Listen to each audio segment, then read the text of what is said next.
is Yolanda M. Smith, and welcome to another edition of the Andre The Beast Crayton Show.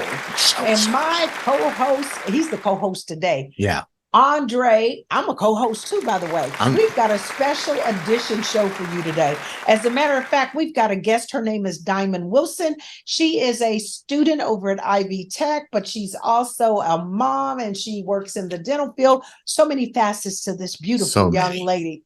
But today, she is going to be the moderator of our podcast. Diamond, how are you doing today? Hey, Diamond. I'm wonderful. Thank you, Londa. How are you? I'm doing great. So tell the audience a little bit about what we're going to be speaking on. We are going to be exploring the outlook of corporate America and entrepreneurs. We see today that people are leaving corporate America to start their own businesses. Yeah, we're seeing a lot of that today. Okay, well, you know what? The floor is yours. Take it away. Well, to start off, tell me a little about yourself, Yolanda. What do you do today? Well, today I am the CEO and Chief Brand Therapist of Branding for Success. That is a company where I am a coach, a brand strategist, and a speaker. I specialize in personal branding and business strategy, helping entrepreneurs and corporate professionals to be able to unleash the power of their personal brand. Recently retired. So, yeah. Yeah, I heard you retired from corporate America. What made the big change? Well, you know, it's one of those things where there comes a time, right? And I knew I always wanted to have my own business. So for me, it was, I started my business back in 2018. So I had been preparing for the shift for quite a while. And, you know, sometimes you just know when the time is right. And it just so happened that it came this January and, you know, I made that leap. Well, congratulations. I'm happy for you. Thank you. Thank you.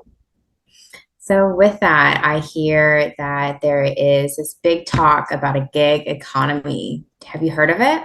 Absolutely. Yeah. Tell me more. What is it? So the gig economy really centers around the fact that people have decided that instead of just working a traditional 9 to 5, that they will do different gigs, if you will. They take their expertise and maybe contract it out. They may work several different jobs because it allows them the autonomy and the ability to have flexibility and prioritize their life the way they want to live it. So, for example, you could be, let's just say if you were a graphic artist, you could be a graphic artist and you could actually contract out to organizations or to individuals, right? Just kind of freelance your work. But you also may want to drive Uber or that DoorDash over here or do some other things.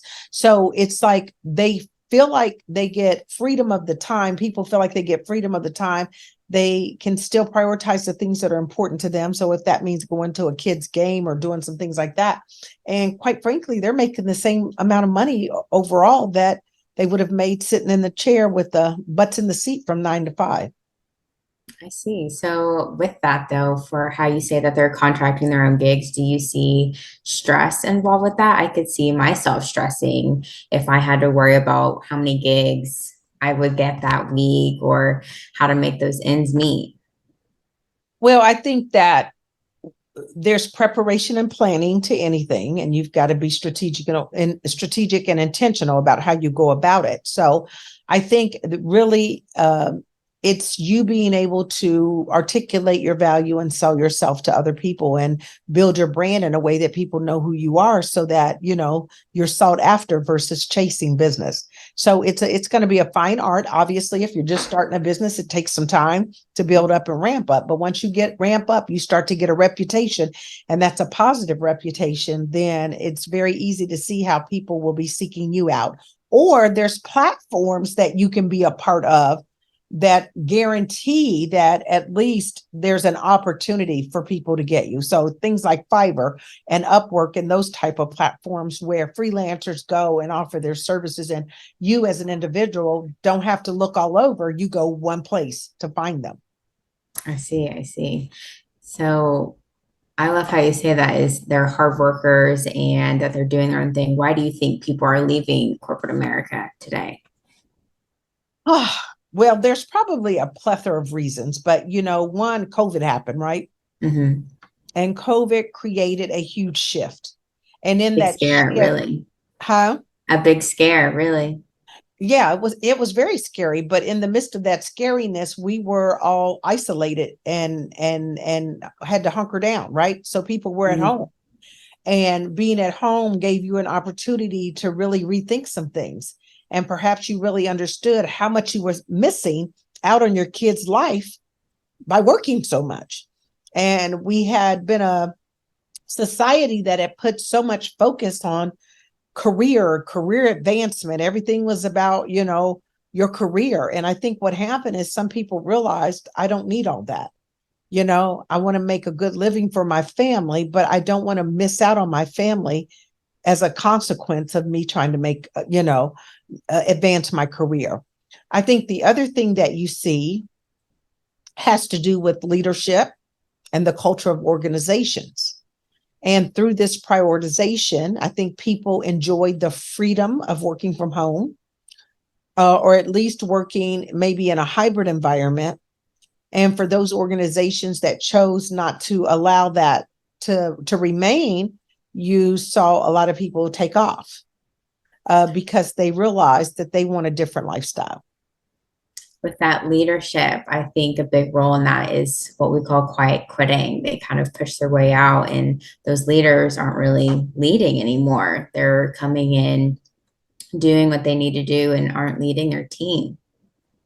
Well, I think that we would be remiss to think that there was an impact everywhere. And I would not extrapolate that across the board. I think we've got great leaders out there, but I think part of the overall cultural problem has a lot to do with leadership and management and the way maybe certain individuals leave. Because I think one thing that most of us would agree about is that people don't leave organizations as a rule, they leave leaders. And so when you think about it from that perspective, it really does give credence to the fact that leaders have to really be leading. They have to be supporting and valuing their employees. They have to be creating opportunities for their employees to be able to thrive and achieve their career goals as well. And, given where we are, we've gone through several phases since COVID. We started with the Great Resignation, where people just said, I'm not doing it anymore, and they just left. And then we went from the Great Resignation to the Great Reshuffle. Because so many people had left, a lot of other employers were hiring. And when they were hiring, part of what was happening is we saw that there was a surge in the increase in salaries. And so then people started reshuffling, going from one Yeah. organization to the other, or leaving what they perceived to be a bad culture for another culture, right?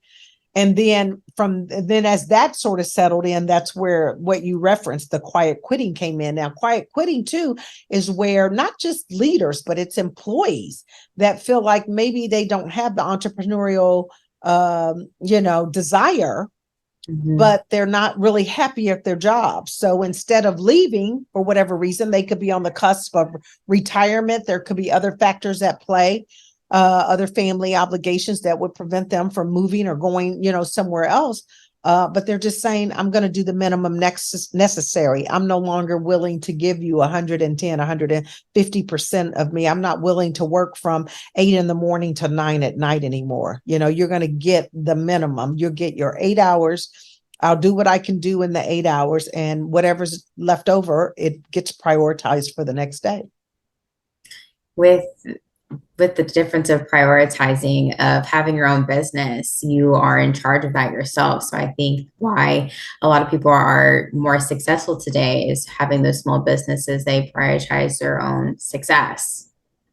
Well, I think certainly you have an opportunity to have freedom. And if you're the boss, you call the shots. You've got to figure it out. Now, one of the things I would say is that it's important that you position yourself with people that have sort of paved the path, or at least have been there where you choose and desire to go, So you get yourself coaches and mentors at small businesses. And I mean, and one of the things that I do is I help entrepreneurs to be able to build sustainability in their businesses and the right frameworks so that they don't become, the one-hit wonder, or they're out of business within 2 to 5 years. So it's really being strategic and thoughtful about how we put in processes, systems, and things of that nature, but also how you build your brand. How do you master your messaging so that you attract the right people to you? And so it's not easy. Entrepreneurship's not easy, but you certainly see that it's a very, very fast growing segment of the overall economy.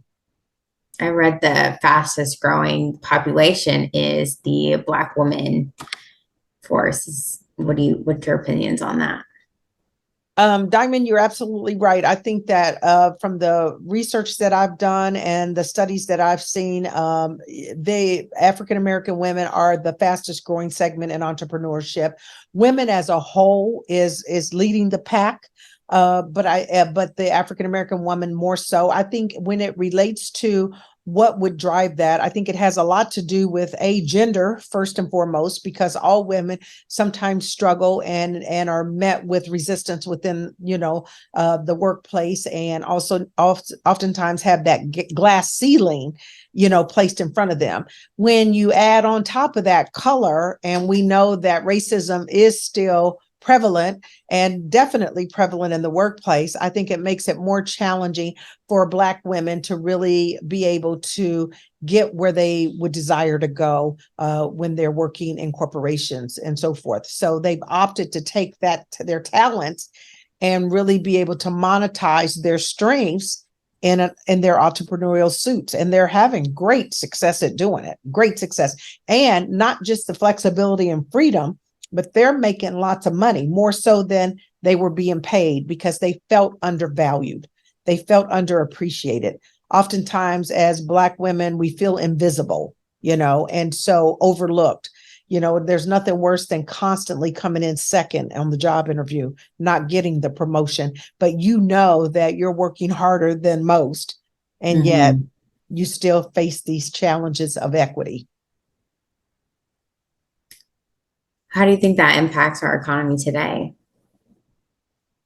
Well, from an economy standpoint, I think a couple of things are at play. We've seen a big push for diversity, equity, and inclusion. And I think if companies can continue to embrace that, it's very difficult. It's one thing to have a department, it's another thing to affect change.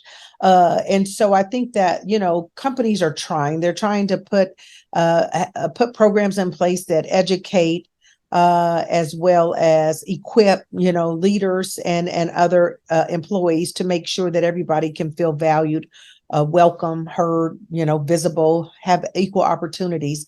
But the reality is that it's still falling short.